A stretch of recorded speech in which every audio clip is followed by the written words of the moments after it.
News Prime. Tonight on Joy News Prime, Parliament approves $950 million independent power purchase agreement expected to add 400 megawatts to the country's generation capacity, despite protests from the minority over the cost. Meanwhile, staff of state-owned electricity generating company Volta River Authority threatened series of industrial actions over planned takeover of some of their assets. That strike could plunge the country into darkness. We would get a reaction from the Deputy Power Minister. The Electoral Commission gives NHIS registrants another opportunity to get their names back onto the roll. And coming up in business, Bank of Ghana insists its independence is not under threat, despite decision to allow government to increase its borrowing from the institution up to 5%.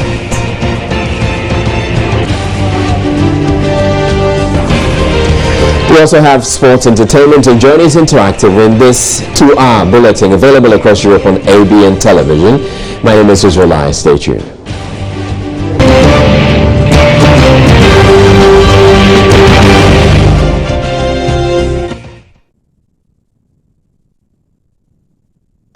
Now we start with power, and Parliament is divided over unit cost per megawatt in an independent power purchase agreement government is entering into that will add some 400 megawatts of electricity to the country's generating capacity. The early power deal, valued at $950 million, translates into about $2.5 billion for each megawatt. Now, for the minority, the cost per megawatt makes the plant one of the most expensive to be put up in Ghana, but the majority insists due diligence was done in arriving at the figure. The two sides also argued about the number of jobs that will be created as a result of the deal.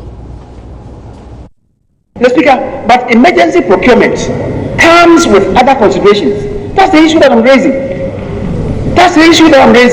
Procuring it. That is the rule of the thumb in the industry. And I'm saying to every one of us, anybody can go on the net and search for the information.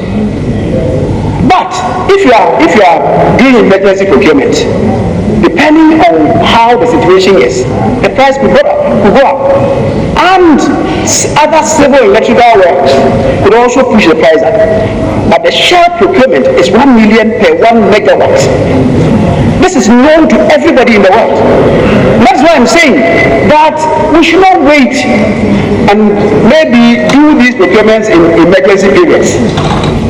If you don't do that, we make tremendous savings for this country.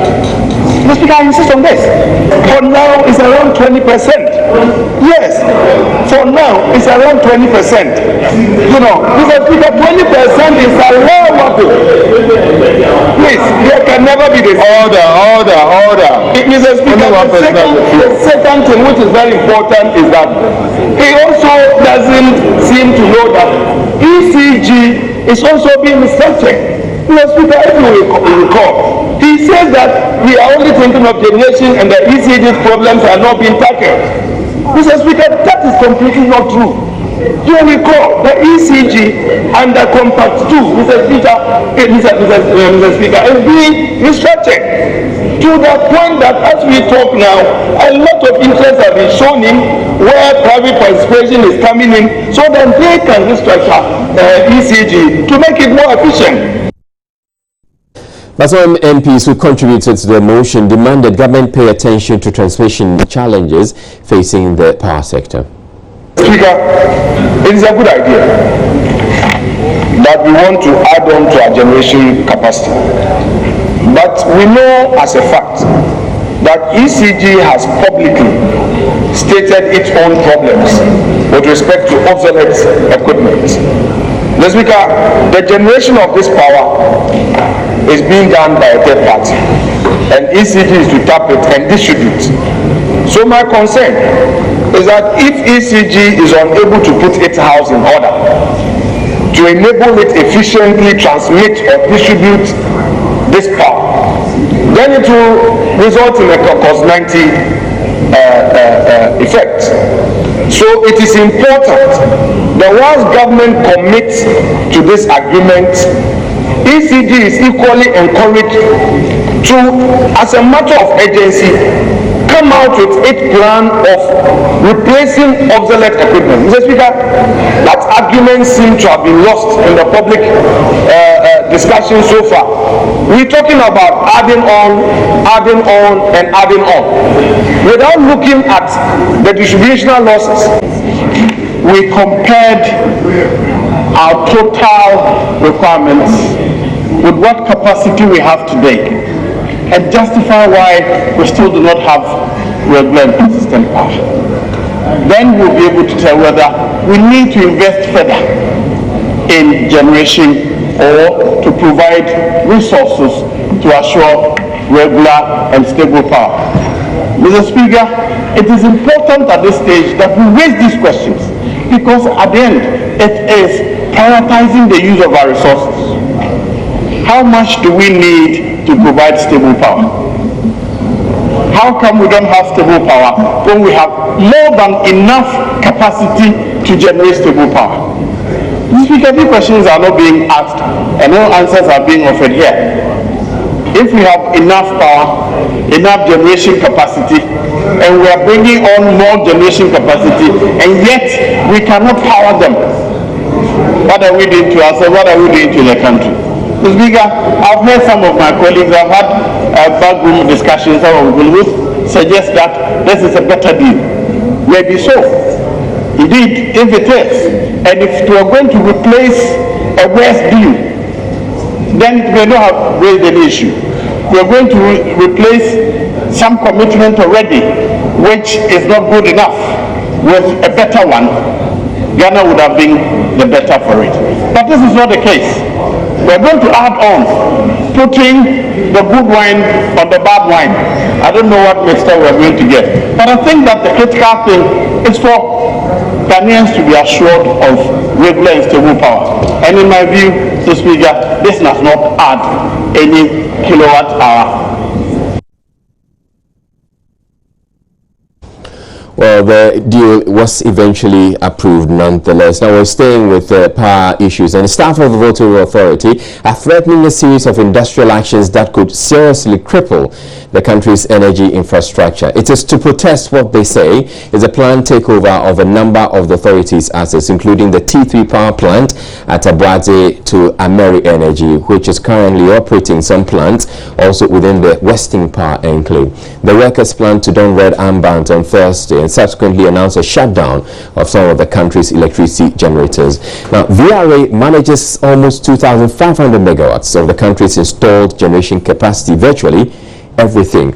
Now, on their website, they indicate the number of plants that they're managing and the megawatts that they're getting from each of them. Now, the Kosomo hydro plant is one of them. They have the Pong hydro plant. There's also the T1 combined cycle, T2, TT1PP mines reserve plant, which is one of the issues or the plant in contention, for which reason the workers are planning that industrial action. We'll come to that in a bit. And then the TT2PP and the KTPP, Takrady 3 power plants. That's another one of the plants for which reason these the workers of VRA are planning to embark on that action. So altogether, they have an installed, or they're managing an installed capacity of 2,434 and a dependable capacity of 2,195.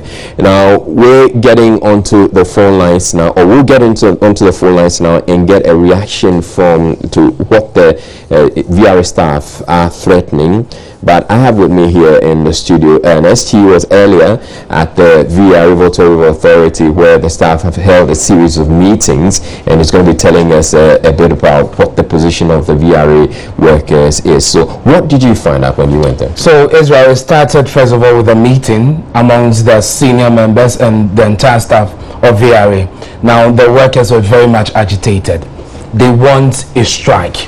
In fact, they go further by saying that if the government doesn't want to respect them, they'll lay down their tools, sit home, and put off the plant.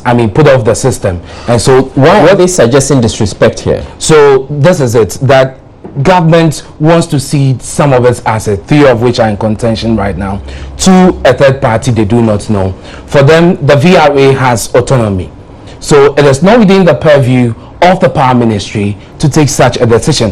If at all it is necessary, they think that there should be transparency, they should be involved in the process, and they should know actually what is happening. They do not know who the third party is, and they think that there is an investment made by the VRA, and so they have the right to decide who manages it. I mean, the plant. And we're talking of the T3, we're talking of the mine, the reserve mine, and then we're talking of a parcel of land just near the Bone Thermal plant. How serious are they about plans to shut down some of the generating plants? They're very much serious. I mean, some go, like I was telling you, you hear some of the workers say that if doctors go on strike, we have people die, nobody holds them to account. They think that if government is disrespecting them, they are not asking for salary increase. All they are saying is that work within the framework, follow due procedure. If you don't want to do so, we'll lay down our tools, shut down the system, plunge the country into darkness, and then we'll see who should be respected. I mean, they're much serious about this. You talked about the holding of red hand bands and what have you. By the close of day, there was this gentleman moving from office to office, sharing the hand bands. The workers were much excited and very much ready for the demonstration tomorrow. Actually, what they wanted from their leadership is to strike tomorrow. But the leadership are in a meeting with the ministry and the management of VRA, and so they want to hold on, and then based on whatever conclusion they make, they would give further direction. Okay, good. We have the Deputy Prime Minister, John Jinapor. He's on the line right now. Good evening to you, Mr. Jinapor.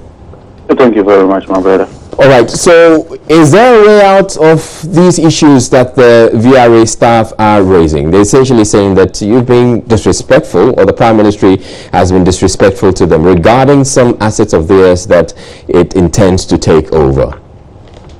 Well, thank you very much. As the supervising ministry, we do our very best to respect our various agencies, our staff, and any other person we engages with, including the general public. And so I do not personally understand what the senior staff means by disrespect. When we meet them, when we have meetings, we do have very frank engagements, and we try to be as cooperative as we can. And so the word disrespect is quite strange to me, and every decision we take, we write to VRA for their opinion. Let me just give you one example. If you take the mines reserve plant, it's been idling, it's not working the way it should, and so as shareholders and as a ministry and as a government, we are concerned about restoring that plant. I do recall that just last week we wrote a letter to VRA on some proposals from some companies. VRA wrote back and indicated that they thought that proposal was not in their best interest and it wouldn't serve the nation. We took that on board. I think that is respect. You write to VRA, make a proposal, VRA writes back, signed by the chief executive, and says that yes, we've reviewed the proposal, but we think that it won't be in our interest, and we concur. So I'm surprised. Secondly, I thought that if they had issues, the normal thing would have been at least to take it with the ministry first. They've never given us the opportunity to even engage them in respect of some of these challenges that they have. If they have concerns, legitimate ones, at least they should inform us, either formally or informally. My Minister Honorable Tekwe is willing, and we shall engage them. It's when we are unable to resolve whatever issues that we have, then we talk of strikes and shutting down plants and all that. I thought that those things are normally issues of last resort. They have some concern about a parcel of land, I think in Ko. I think that we just have to engage and get the facts of it. My initial understanding is that there's been some miscommunication. We want to ensure that we grow VRA, want to give them the maximum support. The T3 plan that you're talking about, government spent more than $200 million, government's money, to ensure that the plant comes into operation. Unfortunately, the plant has been idling for years, and so we are working with VRA and other stakeholders to ensure that we get the private sector to partner with VRA, resuscitate the plant, run it and recover, and eventually hand it over to VRA. If VRA has other suggestions, they are welcome. We want sustainable power, and knowledge does not reside in only one person's mind. Indeed, the ministry could take a position where, when we engage VRA, we would change that position because probably they will give a superior argument and better alternative. And so I would encourage them to remain calm. I've spoken to the Chief Executive. Tomorrow onwards, we shall engage them, open out all the issues, explain the policies to them. And I'm sure that if they have some suggestions, if they have some comments that will be beneficial to all of us as a country, we'll take those comments on. So that at the end of the day, we all benefit from that. Right, Mr. Jinapor, so I'm getting from the conversation I'm having with you right now, I'm getting the understanding that you have confirmed that indeed there are plans to cede off T3 to another company. Which company is this, and how did you arrive at it? Not to cede off.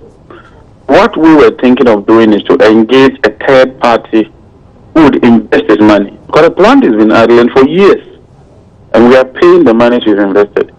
Invest in the plant, change the configuration, bring in better and efficient plants.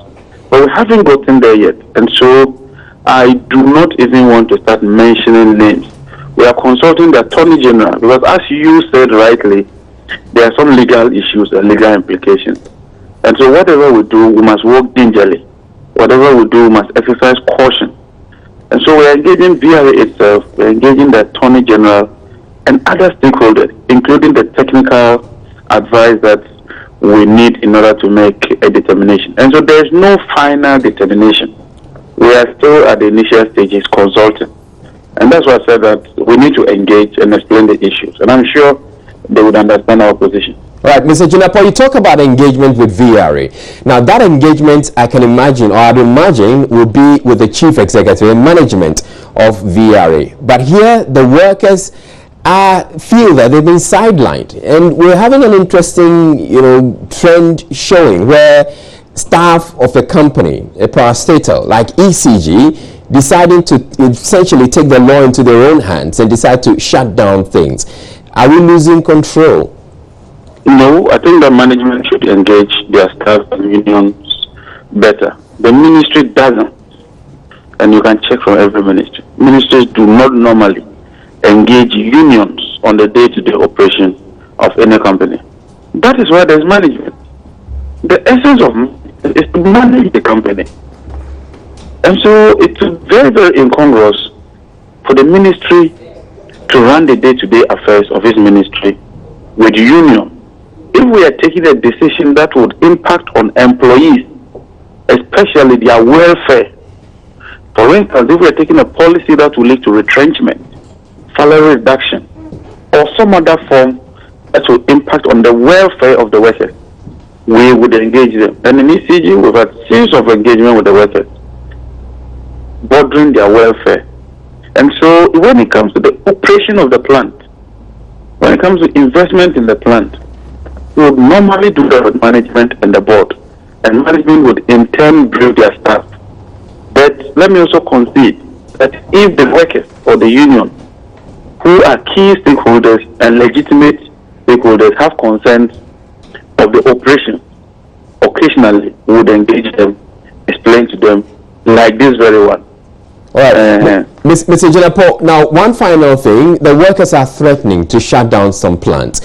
Is there anything the public should be worried about, or should the public be worried about such threats coming from the staff? I think that the public should remain calm. I haven't received any formal communication in respect of shutting down plants. I'm just hearing this in the media. We'll take that seriously. We'll engage with them. I'm sure that they want solutions. The interest of the workers is not to shut down a plant. If they have concerns, they want those concerns to be addressed. And I have indicated that I've spoken to my minister, and he's directed that we engage them. It's not as if both parties are taking a belligerent position. It's not as if somebody is taking an intransigent position. What we are saying is that you have concerns, they are legitimate, let's sit down, let's deliberate, and let's have a win-win situation. And I don't think we'll get there. The general public will remain calm. Today we have enough capacity based on the taking, and so we are not shedding load. We're working hard to sustain those gains and we shall be doing that as a collective. All right. Thank you very much, John Jinapor is the Deputy Power Minister, and he was responding to concerns or threats from the Volta River Authority, the staff of the Volta River Authority, to embark on a strike over the takeover or the planned takeover of some of their assets that they are not too excited about. We're taking a break. On Joy News Prime, we'll be back with more stories. Please don't go away.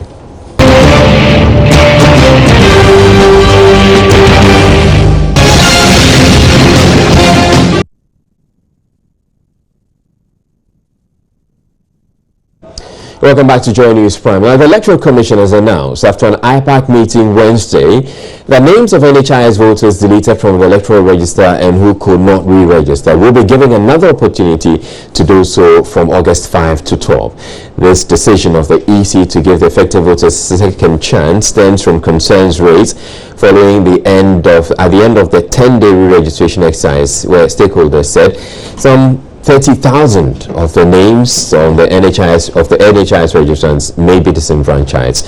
Well, the EC has also set aside 2 days, August 19 and 26, for the continuous re-registration process. This decision was arrived at by the technical committee of the EC and agreed by stakeholders at an emergency IPAC meeting Wednesday. According to the EC, members of the general public who could not get their names on the voters register during the limited registration exercise or have recently turned 18 years can also register.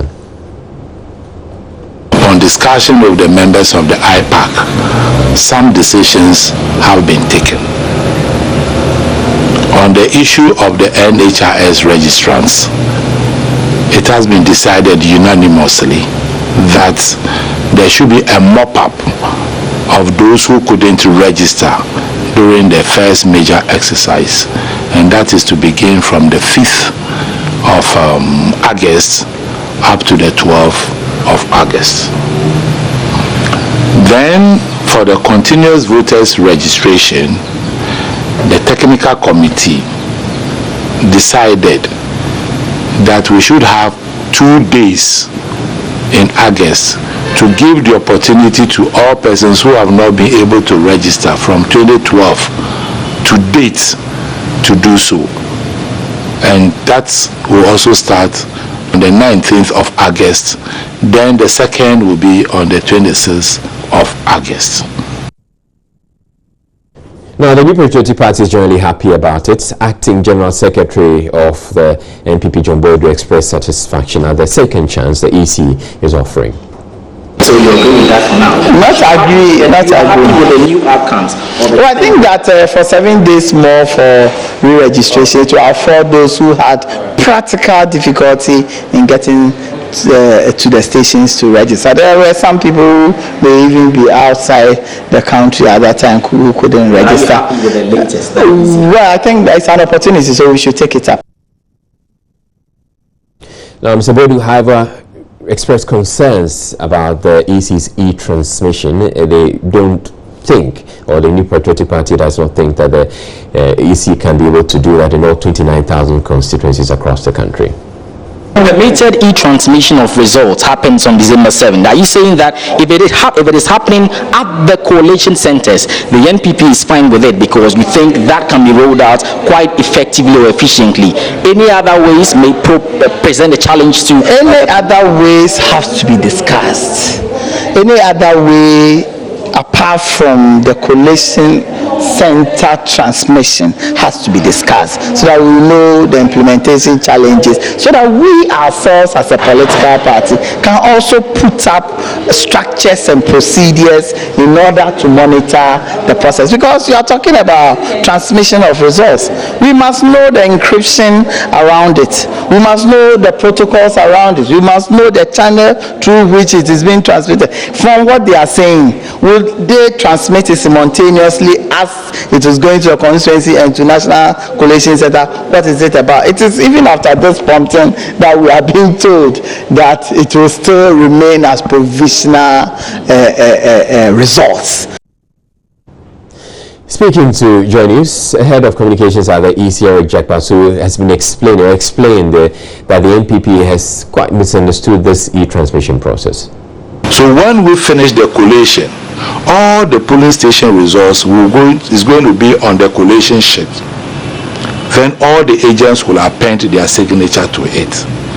This will be scanned and electronically transmitted to the National Collation Center. So when you get 20 collation sheets from 275 constituency collation center, as it were, you are sending the polling station results from the 29,000 polling stations. You are transmitting them electronically to the national center. That's what it actually means. It doesn't mean that you are going to have laptops, projectors, scanners at the polling station level transmitting polling station results. Okay, the polling station results will be taken as hard copies by the collation returning officers and then the party agents to the constituency collation centers, and we are talking about 275 of such centers. So now the next phase of it is that commission must start the tendering process, bearing in mind the procurement laws and processes of this country, to get a company which has the capacity to undertake this assignment. So that is the process we have initiated, and as we speak, we have written to the companies, okay, to come to the premises of the Electoral Commission and do a demonstration. Well, staying with politics, the governing National Democratic Congress has called on the Electoral Commission to carry out investigations into allegations that the vice presidential candidate of the opposition New Patriotic Party, Dr. Mahmoud Bawumia, was verified at his residence instead of the exhibition center. Speaking at a news conference, General Secretary of the NDC, Johnson Esiedun Ketia, said it was important for the laws of the country to be applied equally. Joining News' Joseph Akable was at the press conference and filed this report. The press conference was organized to address claims by the 2016 campaign manager of the opposition NPP, Peter McMahon, that the EC unilaterally decided to electronically transmit results from the polling stations to the EC headquarters. Mr. Esiedun Ketia revealed the idea was mooted by the NPP. Perhaps the most shocking attitude of the NPP is their latest decision to kick against the electronic transmission of the results of the presidential elections. What the Electoral Commission did not disclose to the nation is the fact that the whole idea of the e-transmission of results was a proposal from none other than the New Patriotic Party, which was exhaustively debated and accepted by the committee before approval by IPAC. Political parties are expected to engage the EC in the coming days on the issue of electronic transmission of results and matters arising. The NDC General Secretary has meanwhile waded into the controversy surrounding the verification of NPP vice presidential candidate. Esiedun Ketia believes it is important for the EC to get to the bottom of the allegations and apply sanctions if need be. Well, Dr. Bawumia's verification allegation, as far as we are concerned, remains an allegation at this stage. But we will push for the laws of elections to be applied to everybody equally without fear or favor. So we are leaving the Electoral Commission to do their investigation, and then we'll take it from there. Whatever will come out of the investigation, we'll pursue it, because we don't know what the if it turns out to be true, then Dr. Bawumia would have to answer why he is projecting the NDC to be the party that carries registration kits across the border to register Togolese, to divert people's attention to NDC, and then he will go to influence the same election officials to carry the verification kits to his house. I don't know what happened to the kits in his house. Joseph Akable reporting for Joy News, Accra.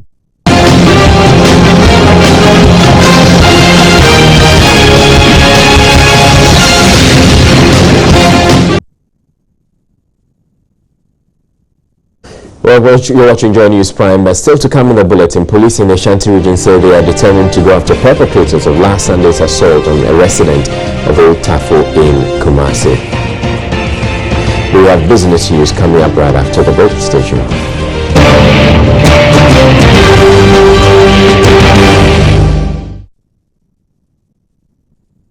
Welcome back to Joy News Prime. Well, police in the Ashanti region say they are determined to go after perpetrators of last Sunday's assault on a resident of Old Tafo in Kumasi. The alleged crime by some Zongo youth, which left the victim severely injured, has raised tension as indigents threaten revenge. Regional Commander COP Kofi Boakye assures the community no miscreant will be allowed to toy with the peace in the area. Mahmoud Mohamed Nuruddin reports. COP Kofi Boakye led a police team to confer with traditional authorities at Old Tafo to discuss the threat to peace in the community. It follows last Sunday's incidents in which unidentified youth from the Zongo community attacked an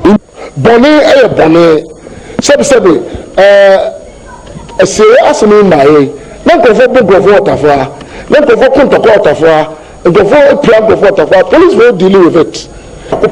And as far as we are here, no group of people, whether Zongo, whether Ashanti, whether they can take the law into their hands. COP Boakye assures his outfit will sustain the peace in the area. Tafohene Nana Ajin Frimpon Ababio raised concerns about recent development in the town. Say asmudie ni ye katasumu muasubia. We want all states institutions to do due diligence to maintain the peace that we currently enjoy. We don't want any underhand dealings which will mar the current peace that we enjoy in this community. For the Zongo community, the leadership wants troublemakers brought to book. Spokesperson Sheikh Amin says they respect Tafohene and his people and will therefore not allow a few people create bad blood between them. We strongly condemn anybody who would attempt to mar the cordial relationship between us and the entire community. Our Malams always preach against that and we strongly support them. Mahmoud Mohamed Nuruddin reporting.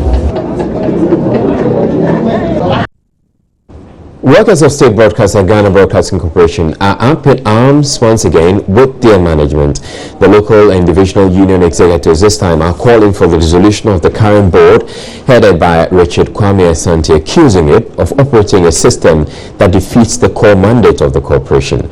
At a news conference Wednesday afternoon, the union executives, among other things, are calling for full disclosure and an audit of proceeds that accrued to GBC from the broadcast of the 2014 World Cup, as well as the internally generated funds of the corporation.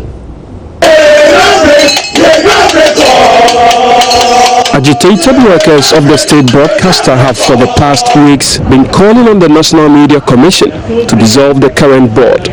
And today at the news conference, the divisional chairman of the executive union, Richard Kwame Asante, laid bare the concerns of the executives and by extension the entire staff of the Ghana Broadcasting Corporation.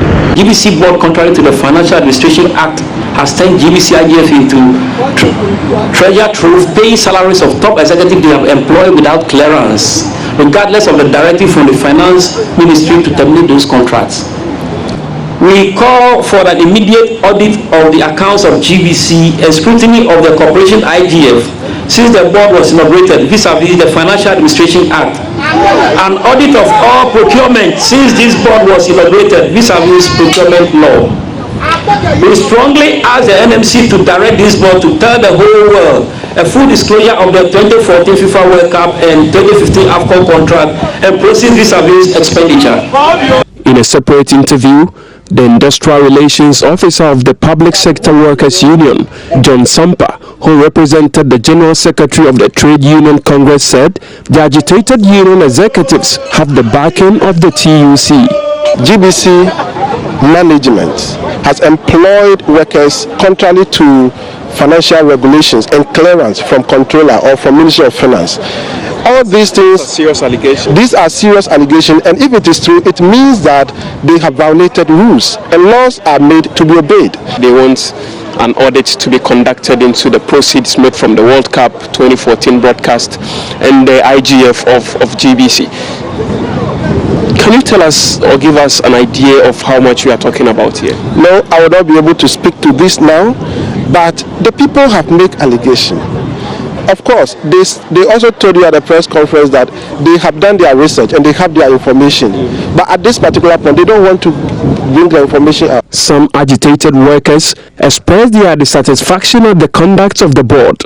If government doesn't abrogate that knowledge, the ordinary staff, the carpenters, the welders, that so-called NMCC secretary or general secretary or whatever secretary is saying we are those carpenters, welders, cleaners, engineers, scrubbers. We are saying that we have abrogated Kwame Asante and his board.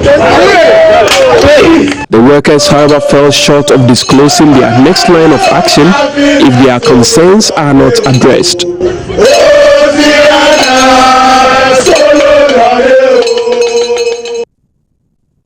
Up next, we bring you international news. Well, Aisha Ibrahim is here to tell us what's coming up on Joy News Interactive. Hello, Tundra Mama. I nearly said member of the Brooklyn Tabernacle. Should I say it? Okay, I'll say it later. Yeah, you but can. Time now to get to know what's coming up shortly on the interactive segment. And a 43-year-old man who impregnated his stepdaughter during a 3-year sexual abuse is walking a free man after he was defended by his wife. Surprising, isn't it? Well, we asked you to share your views on this. Others will sleep with their daughters. I call them dogs, so why would the father want to sleep with a daughter? So if a dog can do such a thing, I mean, go to life imprisonment. Also, choosing a life partner can be an uphill task for many people, considering the qualities one may be looking out for. Well, the General Overseer of the Redeemed Christian Church of Ghana, Pastor Enoch Adebayo, is advising more members of his church not to marry certain kinds of women. One of such, women who cannot pray and are non-stop. So we asked, how would you measure a partner's level of spirituality before marriage? I think my partner should be very, very spiritual, but I don't think being very spiritual means like you should like pray more than 1 hour or something. I'll be telling you all about this when I return shortly on the Joy News Interactive segment. I'll be back before you know.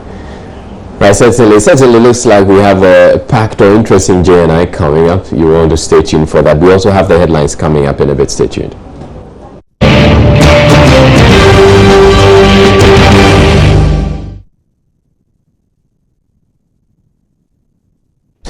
Now, a quick look at the top stories on Joy News Prime. Parliament has approved a $953 million independent power purchase agreement expected to add 400 megawatts to the country's generation capacity, despite protests from the minority over the cost.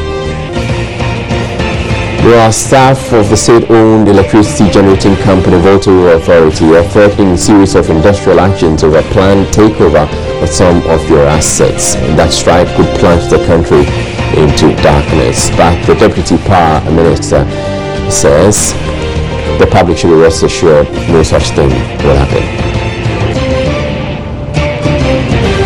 The Electoral Commission is giving NHIS registrants another opportunity to get their names back onto the voters' roll after it was deleted on the orders of the Supreme Court. And the Bank of Ghana says its independence is not under threat despite the decision to allow government to increase its borrowing from the institution by up to 5%.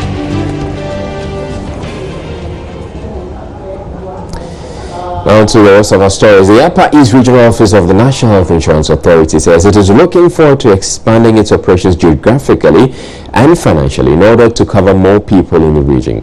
However, this can only be effective if it collaborates with the Regional Office of the Ghana Health Service, which is a key stakeholder. The two bodies have been meeting to discuss pertinent issues that could make health insurance more accessible to the people of the Upper East region.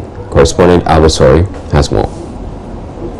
Meeting brought together District and municipal managers of the National Health Insurance Authority, led by the Regional Director, Sebastian Alak-Pulinsa, and staff of the Ghana Health Services, led by Regional Director, Dr. Kofi Issa.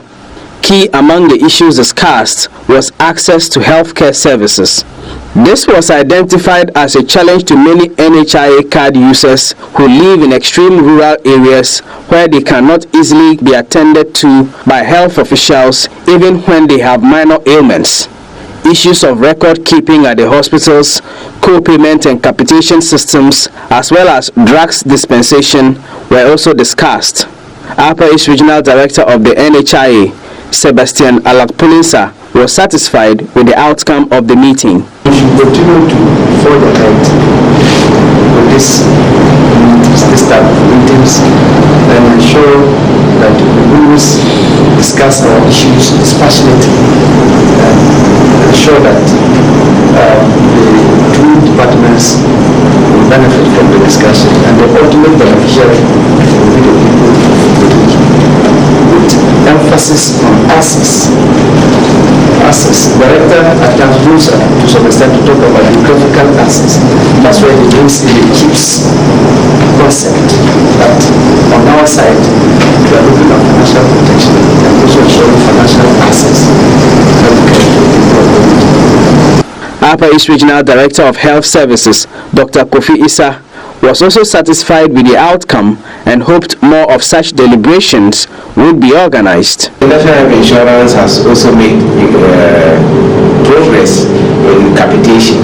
So we have called this meeting to be able to strategize together and make sure that this goal of making sure that especially the vulnerable groups, the marginalized groups, as far as health service utilization is concerned, that these people have access, just not only physical access, but financial access. So in discussing, we'll be able to collaborate closer and then forge together to attain it. For Joy News, Albert Sori, reporting from Bolgatanga.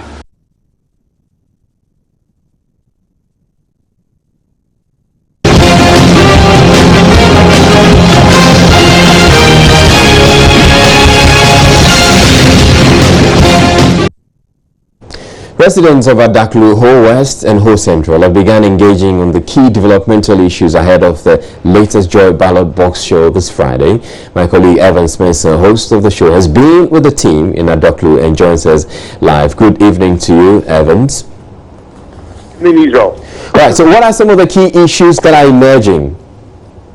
Well, it's an interesting combination of issues, but it starts with something I haven't noticed in other parts of the country, a sense of appreciation about some of the key issues that they believe government had done for them. So, for example, education, they acknowledge, infrastructure investment. There's a brand new school block that has been built there, that has been painted, yet to be commissioned. So education is one of the key things.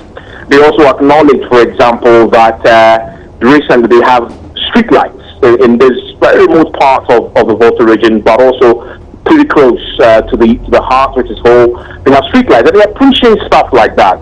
But if you speak to them a bit more, they appreciate that a lot has been done, but they want a lot more. So they want roads, a key thing. They want health facilities. They're talking about unemployment being one of the key issues. And I was surprised to learn that apparently they also have challenges with the Fulani herdsmen situation. It's one of the key things that they want their leaders to address. Well, Adaklu is also known as one of in fact, it is supposed to be the poorest district in the Volta region. Do you see that poverty so prevalent? Well, I must say, Israel, that's one of the key things that we've had to contend with. I mean, there's a statistical service report that says the incidence is highest there, but when you speak to the natives, the reality is a bit different from what is reported in that document, I must say. I've had conversations with a wide range of people, from the leaders themselves, from the community members themselves, and they will tell you that if we get water and we fix our roads, we will be back to being one of the best, districts in the region. And so they don't see themselves at all as what the statistical service document says.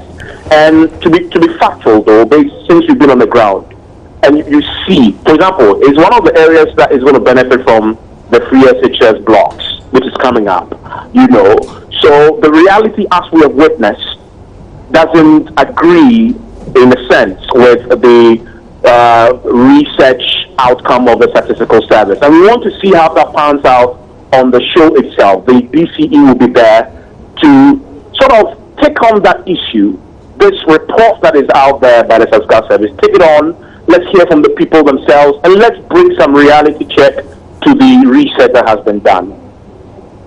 All right, thank you very much, Evans Mensah. Evans Mensah is hosting Ballot Box, and Ballot Box comes off this Friday. And if you're in that area, you may want to be part of it, because they intend to actually bring up all the issues that concern the people of that area. Up next, we bring you entertainment.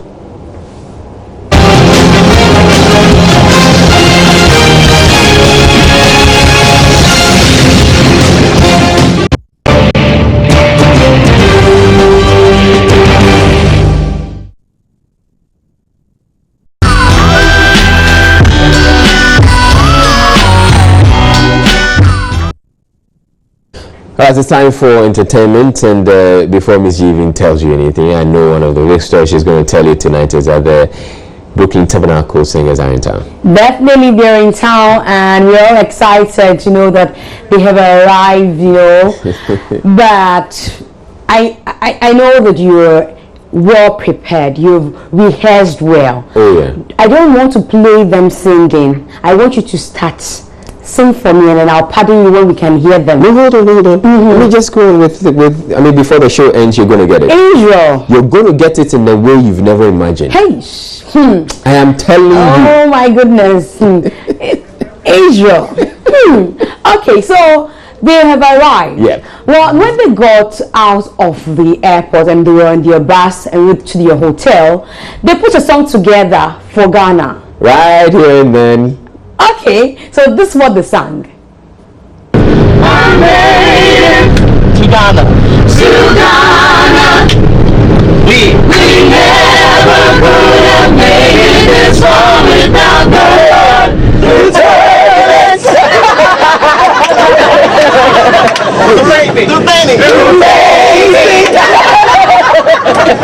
No blood pressure. No pressure. Mosquitoes. Hypoglycemia. Mosquitoes. I made it. I made it to Ghana. To Ghana. We never could have made it this far without the Lord. We made it. So thankful. So thankful. And we never could have made it this far without the Lord. They're a lovely bunch. They are, and one wonder why were they singing about mosquitoes, and they're. I'm sure it's one of the things they were warned about. And they were told, So now they tell Fanzaban on the Pulse, the experience on the route to Ghana. It was long. It was a good trip, actually. We one of the joys of being together is experiencing, creating memories. On the plane. There was some turbulence, but we made it. Jesus is God, and it was an exciting trip, because I think we're all filled with so much expectation and just believing God do something great in Ghana. We've been looking forward to this for months. So, will this be the first time of coming?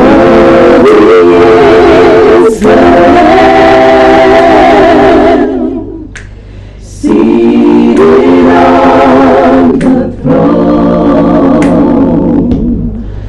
we crown you now with many crowns.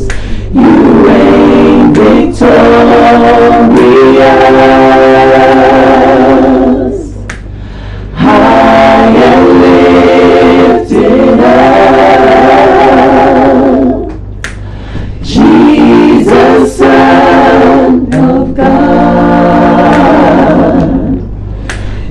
treasure of heaven, crucified. Worthy is the Lamb.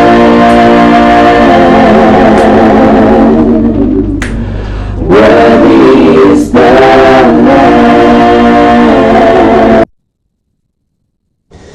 And that's one of my favorite Brooklyn Tabernacle songs. It is one of my favorites. Oh, but don't tell me that's what you're singing because you just heard them. That's what I was saying. No, why would you sing that? Yesterday you started singing something that you didn't finish. So I thought you would just do justice to that one. No. And let this one rest. It's only a fool who doesn't change it. Anyway, so they were on Joy News, but they were also on our sister station, Joy Prime. Right. And this time around, they tell us about, the people that make up this choir. And then they get to introduce themselves to us. It's a choir of about 300 voices, and it's a melting pot, of people from different walks of life, different backgrounds. You have ex-drug addicts, ex-convicts, professional lawyers and doctors and singers on Broadway and stuff. But no matter where we come from, we are all united by the one fact that we are saved by the grace and the blood of Jesus Christ. Well, so that's going to also start off the roll call. So I want to start from you. So you tell me what your name is and the specific role you play in the choir. Sure. My name is Brandon Camphor, and I am the music administrator. I'm on staff at the Brooklyn Tabernacle, and I'm also a soloist with the Brooklyn Tabernacle Choir. I see. Beautiful. What about you? My name is Pamela Petway, and I'm a soloist with the Brooklyn Tabernacle Choir. Okay. How long have you been with the... About 22 years. Wow, wow, wow. Beautiful stuff. All right, what about you, Mom? Okay, my name is Cynthia Green, and I'm a soloist in the choir. I've been in the choir for 32 years. Wow. And I'm also the sister of Alvin Slaughter, who is here in March. Wow. Beautiful. Great to meet you. My name is Rochelle Drakes, and I've been a part of the choir for less than a year. Wow. I'm a soloist. The beauty of it. Just 1 year and 33. Okay, let's see if anybody else can break that record. My name is Esther O, and I have been a member of the choir for 13 years. 1 to 3. Yes, Beautiful. and I sing with the choir. I also sing with the singers. Wow, wow, lovely. Hi, my name is Daniel Morales. I've been with the choir for close to 7 years now. I'm the worship leader, one of the soloists as well. Beautiful. And my name is Fiola Dole. I've been in the choir for the past 20 years. Wow. And a part of the singers for probably for the past 10 years. Okay, so those are the members of some members of the choir. They actually 15 singers for us. On that day, we'll have 15 of them line up and sing to us. And so there's every reason for you to get your ticket. If you thought that, it was going to be like Hezekiah Walker's story. Somebody said that it was going to be like Hezekiah's story, where you said he's coming today and he says he's not coming and all that. But they are in town. Yep. Regular ticket for 50 Ghana cedis, VIP ticket 80 Ghana cedis. Come to the front desk of Multimedia, grab a ticket, or you can buy via Airtel Money. It's *500#, and then you follow the instructions. Back to you. All right, so here's the thing. You heard one of the singers say that, she's just been part of the choir for just a year. Yeah, just about a year. So when they came in, I've always wanted to be part of Brooklyn Tabernacle choir. Oh, I see. So when they came in, I approached them and I told them that I wish to be a part of a distant member.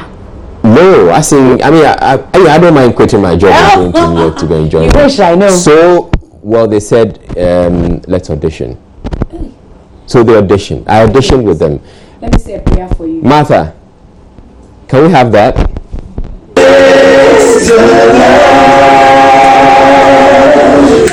Seated on the throne, we crown you now with many crowns. You reign victorious,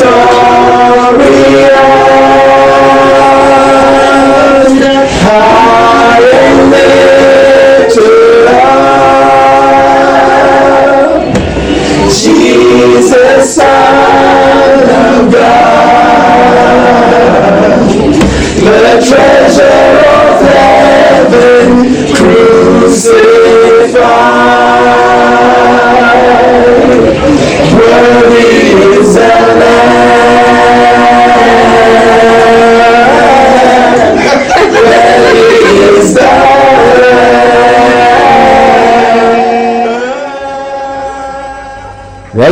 Oh, okay. So, and what did they tell you? So, well, they invited me over to New York. To do what?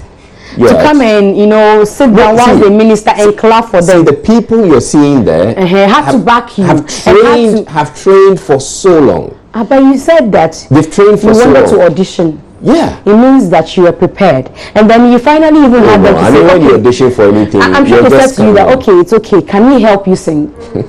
That's what happened. Just tell the truth. They said, oh, can we help you sing? Because I didn't hear you. You didn't hear me? I didn't hear you in there. And I'm sure Nat will deal with you when he comes. The viewers are the judge. Okay, sing alone. Let me hear. Time. Anyway, still grab your ticket. 50 Ghana cedis regular ticket, 80 Ghana cedis VIP ticket. It's on Friday. Perez Dome. It is Be There or Be Squared. Israel. Worthy